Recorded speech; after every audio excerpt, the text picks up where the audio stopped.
ਸਤਿ ਸ਼੍ਰੀ ਅਕਾਲ। ਤੁਸੀਂ pro Punjab TV ਦੇਖ ਰਹੇ ਹੋ। ਮੈਂ ਹਾਂ ਤੁਹਾਡੇ ਨਾਲ ਲਵਪ੍ਰੀਤ ਬੰਗੜ। ਕੈਪਟਨ ਅਮਰਿੰਦਰ ਸਿੰਘ ਅਤੇ ਨਵਜੋਤ ਸਿੰਘ ਸਿੱਧੂ ਦੇ ਵਿਚਾਲੇ ਜੋ ਕੋਲਡ ਵਾਰ ਸੀਗੀ ਹੁਣ ਖੁੱਲ ਕੇ ਸਭ ਦੇ ਸਾਹਮਣੇ ਆ ਗਈ ਹੈ। ਖੁੱਲ ਕੇ ਇੱਕ ਦੂਜੇ ਤੇ ਇਹਨਾਂ ਵੱਲੋਂ ਲਗਾਤਾਰ ਨਿਸ਼ਾਨੇ ਸਾਧੇ ਜਾ ਰਹੇ ਨੇ। ਨਵਜੋਤ ਸਿੰਘ ਸਿੱਧੂ ਦੇ ਵੱਲੋਂ ਅਕਸਰ ਹੀ ਟਵਿੱਟਰ ਦਾ ਸਹਾਰਾ ਲਿਆ ਜਾਂਦਾ ਹੈ।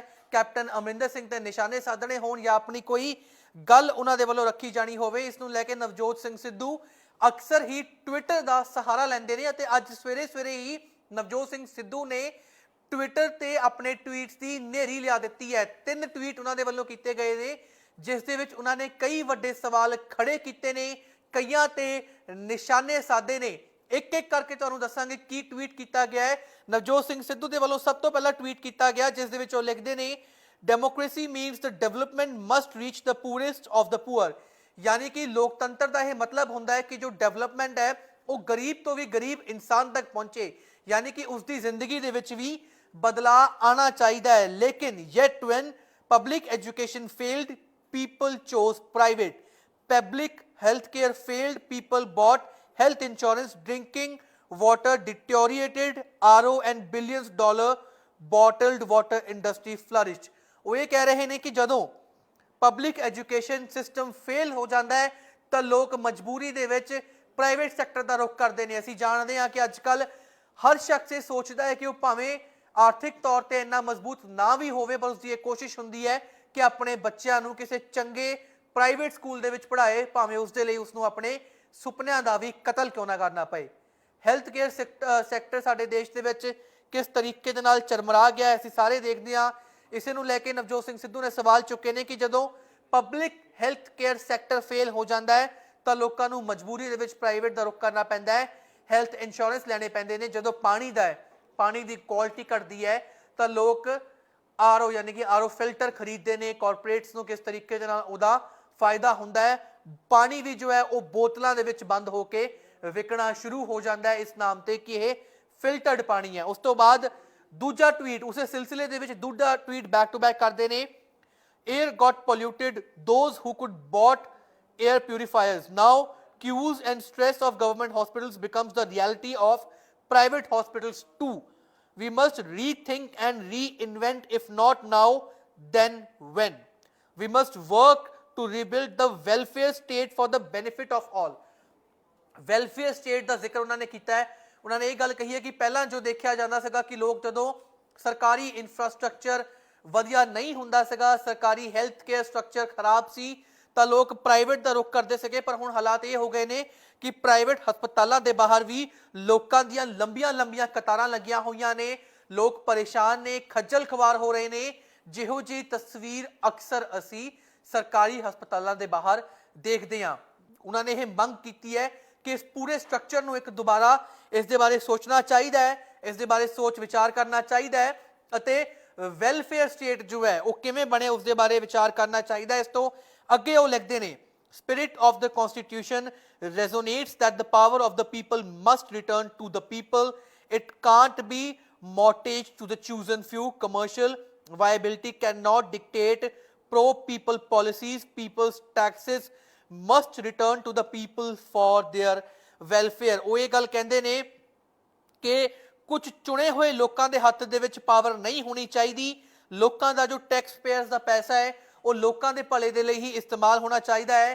ਕਮਰਸ਼ੀਅਲਸ ਨੂੰ ਲੈ ਕੇ ਜੋ ਵਾਈਬਿਲਿਟੀ ਹੈ ਯਾਨੀ ਕਿ ਜੋ ਇਸ਼ਤਿਹਾਰ ਦਿੱਤੇ ਜਾਂਦੇ ਨੇ ਜਾਂ तमाम ਚੀਜ਼ਾਂ ਨੇ ਉਸ ਨੂੰ ਲੈ ਕੇ ਜੋ ਵੀ ਬੰਦਿਸ਼ਾਂ ਨੇ ਉਸ ਦੇ ਨਾਲ ਲੋਕਾਂ ਦਾ ਜੋ ਭਲਾ ਹੈ ਉਹ ਨਹੀਂ ਰੁਕਣਾ ਚਾਹੀਦਾ। ਤਾਂ ਨਵਜੋਤ ਸਿੰਘ ਸਿੱਧੂ ਦੇ ਵੱਲੋਂ ਇਹਨਾਂ ट्वीट्स के जरिए कई सवाल चुके गए हैं, कई लोगों ते निशाने नवजोत सिंह सिद्धू के वालों साधे गए हैं। नवजोत सिंह सिद्धू वैलफेयर स्टेट का जिक्र कर रहे हैं। नवजोत सिंह सिद्धू कह रहे हैं कि जदों सरकारी जो सिस्टम है वो चरमरा जाता है, वो कह रहे हैं कि जदों पब्लिक एजुकेशन फेल हो जाती है लोग प्राइवेट का रुख करते हैं मजबूरी दे विच।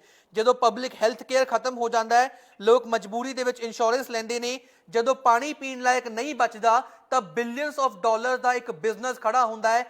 आरओ प्यूरीफायर्स का पानी तक बोतलों के बंद करके वेचा जाता है। वो ये गल कहते हैं कि पहला लोग मजबूरी के प्राइवेट हस्पतालों का रुख कर लेंदे सीगे, भावें जेब च पैसे नहीं भी हुंदे सीगे, पर एक विचार लोगों का सी कि असीं प्राइवेट हस्पतालों के जाइए। पर हुण तां प्राइवेट हस्पतालों का भी उहो जिहा हाल बनता जा रहा है। सानू सोचण दी लोड़ है। वी मस्ट रीथिंक एंड रीइनवेंट ਜੇ ਅੱਜ ਅਸੀਂ ਨਹੀਂ ਕੀਤਾ ਤਾਂ ਕਦੋਂ ਕਰਾਂਗੇ। ਇਹ ਵਕਤ ਹੈ ਕਿ ਅਸੀਂ ਦੁਬਾਰਾ ਇੱਕ ਵੈਲਫੇਅਰ ਸਟੇਟ ਬਣਾਈਏ। ਉਹਨਾਂ ਨੇ ਨਾਲ ਹੀ ਇਹ ਗੱਲ ਕਹੀ ਹੈ ਕਿ ਟੈਕਸ ਪੇਅਰਸ ਦਾ ਪੈਸਾ ਦੁਬਾਰਾ ਟੈਕਸ ਪੇਅਰਸ ਤੱਕ ਪਹੁੰਚਣਾ ਚਾਹੀਦਾ ਹੈ। ਡੈਮੋਕ੍ਰੇਸੀ ਦਾ ਇਹ ਮਤਲਬ ਹੈ ਕਿ ਗਰੀਬ ਤੋਂ ਗਰੀਬ ਸ਼ਖਸ ਦੀ ਵੀ ਜ਼ਿੰਦਗੀ ਜੋ ਹੈ ਉਹ ਬਦਲਣੀ ਚਾਹੀਦੀ ਹੈ। ਉਸਦਾ ਜੋ ਜ਼ਿੰਦਗੀ ਜਿਉਣ ਦਾ ਤਰੀਕਾ ਹੈ, ਜਿਸ ਨੂੰ ਅਸੀਂ ਇੱਕ ਲਾਈਫ ਸਟਾਈਲ ਕਹਿੰਦੇ ਹਾਂ, ਉਹ ਬਦਲਣਾ ਚਾਹੀਦਾ ਹੈ। ਤਾਂ ਸਵੇਰੇ ਸਵੇਰੇ ਹੀ ਨਵਜੋਤ ਸਿੰਘ ਸਿੱਧੂ ਦੇ ਵੱਲੋਂ ਅਜਿਹੇ ਟਵੀਟ ਬੈਕ ਟੂ ਬੈਕ ਕਰਕੇ ਇੱਕ ਹਨੇਰੀ ਲਿਆ ਦਿੱਤੀ ਗਈ ਹੈ। ਸਾਡੇ ਨਾਲ ਪ੍ਰੋ ਪੰਜਾਬ ਟੀਵੀ ਦੇ ਸੰਪਾਦਕ ਯਾਦਵਿੰਦਰ ਜੀ ਫੋਨ ਲਾਈਨ ਤੇ ਨੇ। ਯਾਦਵਿੰਦਰ ਜੀ, ਨਵਜੋਤ ਸਿੰਘ ਸਿੱਧੂ ਦੇ ਵੱਲੋਂ ਲਗਾਤਾਰ ਕਈ ਟਵੀਟ ਕੀਤੇ ਗਏ, ਵੈਲਫੇਅਰ ਸਟੇਟ ਦਾ ਜ਼ਿਕਰ ਕੀਤਾ ਗਿਆ, ਹੈਲਥ ਕੇਅਰ ਇੰਫਰਾਸਟ੍ਰਕਚਰ ਦਾ ਜ਼ਿਕਰ ਕੀਤਾ ਗਿਆ, ਬਿਜ਼ਨੈਸਿਸ ਦਾ ਜ਼ਿਕਰ ਕੀਤਾ ਗਿਆ ਕਿ ਕਿਵੇਂ ਕੁਦਰਤੀ ਸੋਮਿਆਂ ਦੇ ਵੀ ਬਿਜ਼ਨਸ ਬਣਾ ਦਿੱਤੇ ਗਏ। ਤੁਸੀਂ ਕਿਵੇਂ ਦੇਖਦੇ ਹੋ ਇਹਨਾਂ ਟਵੀਟਸ ਨੂੰ? देखो, ਜਦੋਂ ਪੂਰੀ ਦੁਨੀਆ ਇਸ ਮਸਲੇ ਤੇ ਰੀਥਿੰਕ ਕਰ ਰਹੀ ਹੈ ਤਾਂ ਬਹੁਤ ਜ਼ਰੂਰੀ ਹੈ, ਸਭ ਨੂੰ ਸੋਚਣਾ ਚਾਹੀਦਾ ਹੈ। ਤੇ ਨਵਜੋਤ ਸਿੰਘ ਸਿੱਧੂ ਹੀ ਕਿਉਂ? ਜੇ ਤੁਸੀਂ ਪਿਛਲੇ ਕੋਵਿਡ ਦੇ ਅੰਦਰ ਦੇਖੋ, ਜਿਵੇਂ ਯੂਕੇ ਵਰਗੀਆਂ ਸਟੇਟਸ ਨੇ, ਮਤਲਬ ਅਮਰੀਕਾ, ਯੂਰਪ ਆ, ਜਿੱਥੇ ਐਕਸਟ੍ਰੀਮਲੀ ਕੈਪੀਟਲਿਜ਼ਮ ਆਗਾ, ਜਿੱਥੇ ਉਹਨਾਂ ਨੇ ਜਨਤਕ ਖੇਤਰ ਨੂੰ ਬਿਲਕੁਲ ਖਤਮ ਕਰਨ ਦੀ ਕੋਸ਼ਿਸ਼ ਕੀਤੀ, ਉਹਨਾਂ ਨੇ ਵੀ ਰੀਥਿੰਕ ਕੀਤਾ। ਦੁਨੀਆ ਦੇ ਵੱਖ-ਵੱਖ ਦੇਸ਼ਾਂ 'ਚ ਰੀਥਿੰਕ ਹੋਇਆ ਕਿ ਨਹੀਂ। ਜਿਵੇਂ ਉਹਨਾਂ ਨੇ ਕੁਝ ਸਮੇਂ ਦੇ ਲਈ ਟ੍ਰੇਨ ਨੂੰ, ਜਿਹੜਾ ਉੱਥੋਂ ਦੀਆਂ ਜਿਹੜੀਆਂ ਟ੍ਰੇਨ ਸੀਗੀਆਂ, ਬਹੁਤ ਸਾਰੇ ਸਿਸਟਮ ਨੂੰ ਜਨਤਕ ਕਰਨ ਦੀ, ਯਾਨੀ ਸਰਕਾਰ ਦੀ ਸਹਿਮਤੀ ਦੇ ਨਾਲ ਚਲਾਉਣ ਦੀ, ਕਿਰਾਏ ਘੱਟ ਕਰਨ ਦੀ, ਬਹੁਤ ਸਾਰੀਆਂ ਚੀਜ਼ਾਂ ਕਰਨ ਦੀ ਕੋਸ਼ਿਸ਼ ਕੀਤੀ। ਇਸ ਕਰਕੇ ਪੂਰੀ ਦੁਨੀਆ ਦੇ ਅੰਦਰ ਇਸ ਟਾਈਮ ਕ੍ਰਾਈਸਿਸ ਕੀ ਹੈਗਾ। ਅਸੀਂ ਤੇ ਬਹੁਤ ਪਹਿਲਾਂ ਇਹ ਗੱਲ ਲਗਾਤਾਰ ਕਹਿ ਰਹੇ ਹਾਂਗੇ ਕਿ ਪੂਰੀ ਦੁਨੀਆ ਦਾ ਸੰਕਟ ਕੀ ਆ, ਮਾਡਲ ਦਾ ਸੰਕਟ ਆ। ਜਿਹੜਾ ਇਹ ਡਿਵੈਲਪਮੈਂਟ ਦਾ ਮਾਡਲ ਆ, ਜਿਹਨੂੰ ਅਸੀਂ ਮੰਨੀ ਬੈਠੇ ਹਾਂ ਕਿ ਇਹ ਵਿਕਾਸ ਦਾ ਮਾਡਲ ਸਭ ਤੋਂ ਸ਼ਾਨਦਾਰ ਮਾਡਲ ਆ, ਇਹ ਵਿਕਾਸ ਮਾਡਲ ਨਹੀਂ, ਇਹ ਵਿਨਾਸ਼ ਮਾਡਲ ਆ। ਜਿਹੜਾ ਪਿਛਲੇ 30-40 ਸਾਲਾਂ 'ਚ ਅਸੀਂ ਲਿਆ ਹੈਗਾ, ਇਹ ਜਿਹਦੇ ਵਿੱਚੋਂ ਬੰਦਾ ਮਾਈਨਸ ਆ, ਜਿਹਚੋਂ ਹਿਊਮਨ ਮਾਈਨਸ ਆ, ਜਿਹੜਾ ਨਾ ਨੇਚਰ ਸੈਂਟਰਿਕ ਆ, ਨਾ ਹਿਊਮਨ ਸੈਂਟਰਿਕ ਆ, ਨਾ ਪੀਪਲ ਸੈਂਟਰਿਕ ਆ, ਨਾ ਸੋਸ਼ਲ ਸੈਂਟਰਿਕ ਆ। ਯਾਨੀ ਜਿਸ ਤਰੀਕੇ ਦੇ ਨਾਲ ਸਮਾਜ ਚੱਲਣਾ ਚਾਹੀਦਾ, ਜਿਸ ਤਰੀਕੇ ਦੇ ਨਾਲ ਸਮਾਜਿਕ ਤੌਰ ਦੇ ਉੱਤੇ ਚੀਜ਼ਾਂ ਹੋਣੀਆਂ ਚਾਹੀਦੀਆਂ ਨੇ, ਮੁਨਾਫਾ ਇੰਨਾ ਅਹਿਮ ਹੋ ਗਿਆ, ਮੁਨਾਫਾ ਸੈਂਟਰਿਕ ਹੋ ਗਿਆ। ਇਹਨੇ ਬਹੁਤ ਵੱਡਾ ਨੁਕਸਾਨ ਕੀਤਾ। ਇਸ ਕਰਕੇ ਗੱਲ ਨਵਜੋਤ ਸਿੰਘ ਸਿੱਧੂ ਦੀ ਨਹੀਂ ਹੈ, ਗੱਲ ਓਵਰਆਲ ਪੋਲੀਟੀਕਲ ਕਲਾਸ ਤੇ ਉਹਨਾਂ ਲੋਕਾਂ ਦੀਆਂ ਜਿਨ੍ਹਾਂ ਕੋਲੇ ਸਿਸਟਮ ਹੈ। ਅਗਰ ਮੋਦੀ ਦੀ ਸਰਕਾਰ ਇਹ ਚੀਜ਼ਾਂ ਬਾਰੇ ਸੋਚੇਗੀ, ਜਿਵੇਂ ਮੈਂ ਅਕਸਰ ਜ਼ਿਕਰ ਕਰਦਾ ਹੁੰਦਾ ਕਿ ਬੀਜੇਪੀ ਤਾਂ ਸਵਦੇਸ਼ੀ ਦਾ ਨਾਅਰਾ ਦਿੰਦੀ ਰਹੀ ਹੈ। ਬੀਜੇਪੀ ਦੇ ਇੱਕ ਬਹੁਤ ਵੱਡੇ ਥਿੰਕਰ, ਜਿਹੜੇ ਕਹੀ ਜਾਂਦੇ ਨੇ ਆਰਐਸਐਸ ਦੇ ਥਿੰਕਰ ਨੇ, ਅੰਤੋਦਿਆ ਦਾ ਵਿਚਾਰ ਜਿਹੜਾ ਦਿੱਤਾ ਦੀਨ ਦਿਆਲ ਉਪਾਧਿਆਏ ਨੇ, ਉਹ ਰਾਹ ਤੇ ਉਹਨਾਂ ਨੂੰ ਚੱਲਣ ਦੀ ਲੋੜ ਆ। ਸਿਰਫ ਇਹ ਨਹੀਂਗਾ ਕਿ ਦੀਨ ਦਿਆਲ ਉਪਾਧਿਆਏ ਮਾਰਗ ਬਣਾ ਦਿਓ, ਜਿਵੇਂ ਨਹਿਰੂ ਮਾਰਗ ਬਣਾਤੇ, ਇੰਦਰਾ ਮਾਰਗ ਬਣਾਤੇ। ਮਾਰਗਾਂ ਦੀ ਲੋੜ ਨਹੀਂ, ਉਹਨਾਂ ਦੇ ਵਿਚਾਰਾਂ ਤੇ ਚੱਲਣ ਦੀ ਲੋੜ ਆ। ਦੀਨ ਦਿਆਲ ਉਪਾਧਿਆਏ ਅੰਤੋਦਿਆ ਦਾ ਵਿਚਾਰ ਲੈ ਕੇ ਆਏ ਸੀ ਕਿ ਗਰੀਬਾਂ ਚੋਂ ਸਭ ਤੋਂ ਗਰੀਬ ਦੀ ਜਾ ਕੇ ਉਂਗਲ ਫੜੋ। ਉਹਦਾ ਮਤਲਬ ਕੀ ਹੈ? ਉਹਦਾ ਮਤਲਬ ਇਹ ਹੈ ਕਿ ਤੁਹਾਡੀਆਂ ਨੀਤੀਆਂ ਨੇ ਜਿਹੜੀਆਂ, ਉਹ ਸਭ ਤੋਂ ਜ਼ਿਆਦਾ ਗਰੀਬ ਪੱਖੀ ਹੋਣੀਆਂ ਚਾਹੀਦੀਆਂ ਨੇ। ਜਦੋਂ ਇਹ ਦੇਸ਼ ਕਨਸਟੀਟਿਊਸ਼ਨ ਬਣਿਆ ਸੀ, ਉਦੋਂ ਜਦੋਂ ਕਨਸਟੀਟਿਊਸ਼ਨ ਦੇ ਉੱਤੇ ਸੰਵਿਧਾਨ ਸਭਾ 'ਚ ਬਹਿਸ ਚੱਲ ਰਹੀ ਸੀ, ਉਹਨਾਂ ਦਿਨਾਂ ਦੇ ਅੰਦਰ ਵੀ ਮਹਾਤਮਾ ਗਾਂਧੀ ਦੀਆਂ ਤਮਾਮ ਵੱਡੇ ਲੀਡਰਾਂ ਦੀਆਂ ਟਿੱਪਣੀਆਂ ਸੀ ਇਹ ਕਿ ਭਾਈ ਇਹ ਕਨਸਟੀਟਿਊਸ਼ਨ ਸਭ ਤੋਂ ਜ਼ਿਆਦਾ ਰੱਖਿਆ ਉਹਨਾਂ ਲੋਕਾਂ ਦੀ ਕਰੇ ਜਿਹੜੇ ਸਭ ਤੋਂ ਜ਼ਿਆਦਾ ਗਰੀਬ ਲੋਕ ਨੇ। ਇਸ ਕਰਕੇ ਮੰਨ ਲਓ ਪ੍ਰਿਵਿਲੇਜ ਬੰਦਾ ਤਾਂ ਪ੍ਰਾਈਵੇਟ ਚਾਲੂ, ਪਰ ਪ੍ਰਾਈਵੇਟ ਹਸਪੀਟਲ ਵੀ ਐਕਸਪੋਜ਼ ਹੋ ਗਏ ਇਸ ਦੌਰ 'ਚ। ਤਾਂ ਯਾਨੀ ਜਨਤਕ ਖੇਤਰ ਨੂੰ ਮਜ਼ਬੂਤ ਕਰਨ ਦੀ ਲੋੜ ਆ। ਪੂਰੀ ਦੁਨੀਆ ਦੇ ਅੰਦਰ ਇਹੀ ਮਾਡਲ ਹੈ। ਪੂਰੀ ਦੁਨੀਆ 'ਚ ਜਦੋਂ ਵੀ ਕਦੇ ਸੰਕਟ ਖੜੇ ਹੋਏ ਨੇ, ਪੂਰੀ ਦੁਨੀਆ ਦੇ ਅੰਦਰ ਜਦੋਂ ਵੀ ਕਦੇ ਗੱਲ ਚੱਲੀ ਆ ਤਾਂ ਡੈਮੋਕ੍ਰੇਸੀ ਦੀ ਗੱਲ ਆਈ ਆ, ਤਾਂ ਵੈਲਫੇਅਰ ਸਟੇਟ, ਯਾਨੀ ਜਦੋਂ ਯੂਰਪ 'ਚ ਸ਼ੁਰੂ ਹੁੰਦਾ ਇਹ ਫਨੋਮਨਾ, ਜਦੋਂ ਇੰਡਸਟਰੀਅਲ ਰੈਵੋਲੂਸ਼ਨ ਤੋਂ ਬਾਅਦ ਸਟੇਟ ਇੱਕ ਮਾਡਰਨ ਸਟੇਟ ਹੋਣ 'ਚ ਆਉਂਦੀ ਆ, ਤਾਂ ਵੈਲਫੇਅਰ ਸਟੇਟ ਹੀ ਸੀ। ਯਾਨੀ ਸਟੇਟ ਬਣਦੀ ਕਿਸ ਗੱਲ ਲਈ ਹੈ? ਲੋਕਾਂ ਦੀ ਭਲਾਈ ਲਈ। ਇਸ ਕਰਕੇ ਸਵਾਲ ਇਕੱਲੇ ਨਵਜੋਤ ਸਿੱਧੂ ਦਾ ਨਹੀਂ, ਸਵਾਲ ਸਾਰੀ ਪੋਲੀਟੀਕਲ ਕਲਾਸ ਦਾ, ਉਹਨਾਂ ਨੂੰ ਵੀ ਸੋਚਣਾ ਚਾਹੀਦਾ। ਔਰ ਸਵਾਲ ਜਿਹੜੇ ਸਰਕਾਰਾਂ 'ਚ ਬੈਠੇ ਨੇ, ਜਿਨ੍ਹਾਂ ਕੋਲੇ ਪਾਵਰ ਹੈ, ਉਹ ਕਰ ਸਕਦੇ ਨੇ ਇਹ ਗੱਲ। ਚਾਹੇ ਉਹ ਜਿੰਨੇ ਮੁੱਖ ਮੰਤਰੀ ਨੇ ਸਾਰੇ ਸੂਬਿਆਂ ਦੇ, ਚਾਹੇ ਦੇਸ਼ ਦੇ ਪ੍ਰਧਾਨ ਮੰਤਰੀ ਨੇ, ਔਰ ਦੇਸ਼ ਦੀ ਅਫਸਰਸ਼ਾਹੀ ਜਿਹੜੀ ਉੱਚ ਅਹੁਦਿਆਂ ਤੇ ਬੈਠੀ ਹੈ। ਪੂਰੀ ਦੁਨੀਆ 'ਚ ਇਹਨਾਂ ਮਾਡਲਾਂ ਦੇ ਉੱਤੇ, ਜਿਹਨੂੰ ਤੁਸੀਂ ਸੋ ਕਾਲਡ ਡਿਵੈਲਪਮੈਂਟ ਮਾਡਲ ਕਹਿੰਦੇ ਹੋ, ਉਹਨਾਂ ਮਾਡਲਾਂ ਦੇ ਨੁਕਸਾਨ ਦੇ ਬਾਰੇ, ਉਹਨਾਂ ਨੇ ਇਕੋਲੋਜੀ ਨੂੰ ਕਿੰਨਾ ਨੁਕਸਾਨ ਕੀਤਾ, ਸਾਡੇ ਇਕੋਸਿਸਟਮ ਨੂੰ, ਸਾਡੀ ਯਾਨੀ ਇਨਵਾਇਰਮੈਂਟ ਨੂੰ, ਸਾਡੀ ਹੈਲਥ ਨੂੰ, ਸਾਡੇ ਸਮਾਜ ਨੂੰ, ਸਾਡੇ ਬਹੁਤ ਸਾਰੇ ਖੇਤਰਾਂ 'ਚ ਬਹੁਤ ਵੱਡਾ ਨੁਕਸਾਨ ਉਸਨੇ ਕੀਤਾ। ਉਹਦੇ ਬਾਰੇ ਇੱਕ ਸੋਚਣ ਦੀ ਲੋੜ ਹੈ ਕਿ ਉਹ model human centric, people centric, nature centric ਕਿਵੇਂ ਹੋਵੇ। ਇਹਦੇ ਤੇ ਵੱਧ ਤੋਂ ਵੱਧ ਧਿਆਨ ਦੇਣ ਦੀ ਇਸ ਟਾਈਮ ਲੋੜ ਆ ਗਈ। ਯਾਦਵਿੰਦਰ ਜੀ, ਪਰ ਜਿਵੇਂ ਤੁਸੀਂ ਜ਼ਿਕਰ ਕਰ ਰਹੇ ਹੋ, ਨਵਜੋਤ ਸਿੰਘ ਸਿੱਧੂ ਨੇ ਵੱਲੋਂ ਇੱਕ ਟੌਪਿਕ ਚੁੱਕਿਆ ਗਿਆ ਵੈਲਫੇਅਰ ਸਟੇਟ ਦਾ। ਤੁਹਾਨੂੰ ਲੱਗਦਾ ਹੈ ਕਿ ਹੁਣ ਕੋਈ ਵੈਲਫੇਅਰ ਸਟੇਟ ਬਚੀ ਹੈ? ਕਿਉਂਕਿ ਇੱਕ ਤਰੀਕੇ ਦੇ ਨਾਲ ਇੱਕ ਪਾਸੇ ਅਸੀਂ ਦੇਖ ਰਹੇ ਹਾਂ ਕਿ ਕਿਵੇਂ ਲੋਕਾਂ ਦੀ ਮੌਤ ਹੋ ਰਹੀ ਹੈ, ਦੂਜੇ ਪਾਸੇ ਸੈਂਟਰਲ ਵਿਸਟਾ ਦੇ ਤਹਿਤ ਹਜ਼ਾਰਾਂ ਕਰੋੜ ਰੁਪਏ ਲਾ ਕੇ ਪ੍ਰਧਾਨ ਮੰਤਰੀ ਨਰਿੰਦਰ ਮੋਦੀ ਦਾ ਇੱਕ ਨਵਾਂ ਘਰ ਬਣਾਇਆ ਜਾ ਰਿਹਾ ਹੈ। ਨਹੀਂ, ਦੇਖੋ ਉਹੀ ਗੱਲ ਹੈਗੀ, ਤੇ ਵੈਲਫੇਅਰ ਸਟੇਟ ਦਾ ਤਾਂ ਪੱਠਾ ਬੈਠਿਆ ਪੂਰੀ ਦੁਨੀਆ 'ਚ ਬੈਠਿਆ ਹੈਗਾ। ਇਹਦੇ 'ਚ ਕੋਈ ਇਹ ਨਹੀਂਗਾ ਕਿ ਆਪਾਂ ਉਹ ਇੱਥੇ ਰੌਲਾ ਪਾਉਣ ਲੱਗ ਜਾਂਦੇ ਨੇ ਕਈ ਆਪਣੇ ਬੰਦੇ ਜੀ ਅਮਰੀਕਾ ਬਹੁਤ ਵਧੀਆ, ਉੱਥੇ ਹੋਰ ਤਰ੍ਹਾਂ ਦੀ ਲੌਬਿੰਗ ਹੁੰਦੀ ਹੈ। ਵੈਸਟ ਦੇ ਮੁਲਕਾਂ ਦੇ ਅੰਦਰ ਵੀ ਬੰਦੇ ਦੇ ਕਮਾਈ ਹੋਈ ਜਿਹੜੀ ਪੂੰਜੀ ਆ ਉਹਦਾ ਵੱਡਾ ਹਿੱਸਾ ਟੈਕਸ 'ਚ ਹੀ ਚਲਾ ਜਾਂਦਾ ਹੈਗਾ। ਇਸ ਕਰਕੇ ਬਹੁਤ ਬੁਰਾ ਹਾਲ ਇਹ ਨਹੀਂਗਾ ਕਿ ਉੱਥੇ ਆਪਾਂ ਕਹਿ ਦਿੰਦੇ ਉੱਥੇ ਥੋੜੀ ਜਿਹੀ ਵਧੀਆ ਲਾਈਫ ਹੋ ਸਕਦੀ ਹੈ, ਪਰ ਕੋਈ ਜੇ ਤੁਸੀਂ ਕਹੋ ਕਿ ਵੈਸਟ ਦੀ ਲਾਈਫ ਆ ਜਿਹੜੇ ਮਾਡਰਨ ਮੁਲਕ ਜਿਨ੍ਹਾਂ ਦੇ ਵੱਲ ਸਾਡੇ ਲੋਕ ਭੱਜਦੇ ਨੇ, ਕਿਉਂਕਿ ਚਲੋ ਉੱਥੇ ਐਕਸਪੋਜ਼ਰ ਹੈਗਾ, ਘੱਟੋ ਘੱਟ ਇੱਥੇ ਐਕਸਪੋਜ਼ਰ ਵੀ ਨਹੀਂ ਹੈਗਾ ਤਾਂ ਭੱਜਦੇ ਨੇ, ਆਰਥਿਕਤਾ ਲਈ ਭੱਜਦੇ ਨੇ, ਪਰ ਉੱਥੇ ਵੀ ਕੋਈ ਬਹੁਤ ਮਤਲਬ ਬੰਦਾ ਤੇ ਮਤਲਬ ਉੱਥੇ ਆਪਸ 'ਚ ਬੰਦਿਆਂ ਦਾ ਮਿਲਣਾ, ਸਾਡੇ ਤਾਂ ਇੱਥੇ ਲਾਕਡਾਊਨ 'ਚ ਹੋਊ ਜਾਂ ਕਰੋਨਾ 'ਚ, ਉੱਥੇ ਤੇ ਆਪਸ 'ਚ ਲੋਕ ਇੰਨਾ ਚਿਰ ਨਹੀਂ ਮਿਲਦੇ ਹੈਗੇ, ਟਾਈਮ ਨਹੀਂ ਹੈਗਾ ਉੱਥੇ। ਸਭ ਤੋਂ ਵੱਡੀ ਗੱਲ ਹੈ ਕਿ ਬੰਦਾ ਕੀ ਦੁਨੀਆ ਤੇ ਕੰਮ ਕਰਨੀ ਆਇਆ ਹੈਗਾ। ਮਾਡਲ ਇਸ ਤਰ੍ਹਾਂ ਦਾ ਹੋਣਾ ਚਾਹੀਦਾ ਨਾ ਵੀ ਭਾਈ ਕੰਮ ਵੀ ਕਰੋ, ਤੁਹਾਡੇ 4 ਘੰਟੇ 7 ਘੰਟੇ 8 ਘੰਟੇ ਜਾਂ ਤੁਹਾਡੇ ਕੋਈ ਪੈਸ਼ਨ ਵਾਲਾ ਕੰਮ ਆ ਤੁਸੀਂ ਉਹ ਕਰਦੇ ਹੋਗੇ। ਪੈਸ਼ਨ ਵਾਲਾ ਕੰਮ ਤਾਂ ਬੰਦਾ ਕਿਤਾਬ ਲਿਖ ਰਿਹਾ ਹੈਗਾ, ਕੋਈ ਪੇਂਟਿੰਗ ਬਣਾ ਰਿਹਾ ਹੈਗਾ, ਕੋਈ ਜਿਹੜੇ ਸ਼ੌਂਕ ਹੁੰਦੇ ਨੇ ਸ਼ੌਂਕ ਨਾਲ ਵਾਲਾ ਕੰਮ ਤੇ ਤੁਸੀਂ ਕਰਦੇ ਹੋ। ਪਰ ਜਨਰਲੀ ਜਿਹੜੇ ਲੇਬਰ ਦੇ ਕੰਮ ਨੇ, ਮੰਨ ਲਓ ਜਿਵੇਂ ਫੈਕਟਰੀਆਂ ਦੀ ਲੇਬਰ ਹੁੰਦੀ ਹੈਗੀ, ਉਹ ਤੇ ਕੋਈ ਕ੍ਰੀਏਟਿਵ ਕੰਮ ਨਹੀਂ ਹੁੰਦਾਗਾ।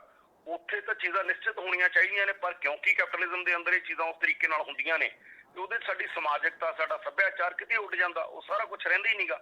ਕਿਉਂਕਿ ਉੱਥੇ ਮਤਲਬ ਵੈਸਟ 'ਚ ਤੁਸੀਂ ਸਭ ਤੋਂ ਜ਼ਿਆਦਾ ਜੇ ਦੇਖੋਗੇ ਟਾਈਮ ਦੀ ਘਾਟ ਕਿੱਥੇ ਵੈਸਟ 'ਚ, ਉਹਨਾਂ ਮੁਲਕਾਂ 'ਚ ਤੇ ਸਭ ਤੋਂ ਤਰੱਕੀ ਦੀ ਗੱਲ ਕਰਦੇ ਹੋ ਤੁਸੀਂ। ਇਸ ਕਰਕੇ ਇਹ ਟੋਟਲ ਮਾਡਲ ਨੂੰ ਜਦੋਂ ਤੱਕ ਰੀਥਿੰਕ ਨਹੀਂ ਕੀਤਾ ਜਾਏਗਾ ਉਦੋਂ ਤੱਕ ਦੁਨੀਆ ਦਾ ਜਿਹੜਾ ਬੇੜਾ ਗਰਕ ਹੋ ਰਿਹਾ, ਜਿਹੜਾ ਸਾਡਾ ਸਾਰਾ ਭੱਠਾ ਬੈਠ ਰਿਹਾ ਹੈਲਥ ਸਿਸਟਮ ਦਾ ਸਾਰੇ ਕਾਸੇ ਦਾ, ਉਹਦੇ ਰੀਜ਼ਨ ਕਿਤੇ ਹੋਰ ਪਏ ਨੇ। ਜਦੋਂ ਤੱਕ ਤੁਸੀਂ ਉਹਨਾਂ ਨੂੰ ਨਹੀਂ ਤਲਾਸ਼ੋਗੇ, ਜਦੋਂ ਤੱਕ ਅਸੀਂ ਸਾਡੇ ਸਿਸਟਮ ਨੂੰ ਇਸ ਤਰੀਕੇ ਨਾਲ ਨਹੀਂ ਡਿਜ਼ਾਈਨ ਕਰਾਂਗੇ ਕਿ ਉਹਦੇ 'ਚ ਸਭ ਤੋਂ ਪਹਿਲਾਂ ਮਨੁੱਖ ਆ, ਬਾਕੀ ਚੀਜ਼ਾਂ ਬਾਅਦ 'ਚੋਂ ਨੇ।